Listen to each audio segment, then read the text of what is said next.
Լսեք, մենք այսօր հյուրընկալվել ենք Ծաղկուկ գյուղում, մեր ընկեր Կարապետյանն են արհեստանոցում, չէ, նաև հաց թխման պրոցեսին ականատեսանք, տեսանք, թե ինչպես են հաց թխում, չէ, ներքևում։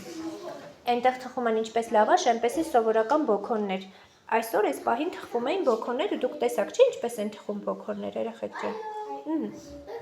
Մենք նաև գեղեցիկ, հա, ոչինչ, իջացու, Անդրանիկ, երեխեք, ովքեր են եղել անցած խմբում մեր հաց թխմանը, երբ որ մենք եկել ենք ստեղ, Անդրանիկն է առաջին խմբում, Անահիտն է եկել երևի, Անգելինան եկավ կեսից գնաց հիշում եմ, չէ, այնպես ստացվեց, հա,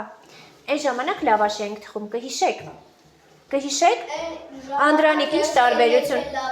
Անդրանիկ ինչ տարբերություն լավաշի, այդ լավաշ թխման և այս բոքոնների թխման տարբերությունը որն է? Լավաշը երկար է ու կաթա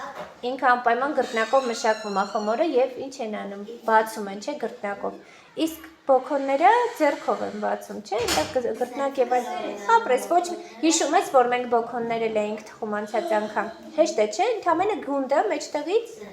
այո, ծակում էինք ձեռքով, ճիշտ է, ձեռքով էլ բացում ենք, ու այնտեղ ոչ մի բարդություն իրենից չի ներկայացնում հաց թխելու պրոցեսը, իսկ եթե լավաշ ենք թխում երեխաներ, լավաշ թխելու ընթացքում մենք պետք է ինչ անենք, պարտադիր պետք է գեղեցիկ գրտնակենք, իսկ գրտնակել ամեն մեկը չի կարողանում, ձեզանից ով է կարողանում գրտնակ անել, դուք հաց գրտնակել գիտեք, հաստատ,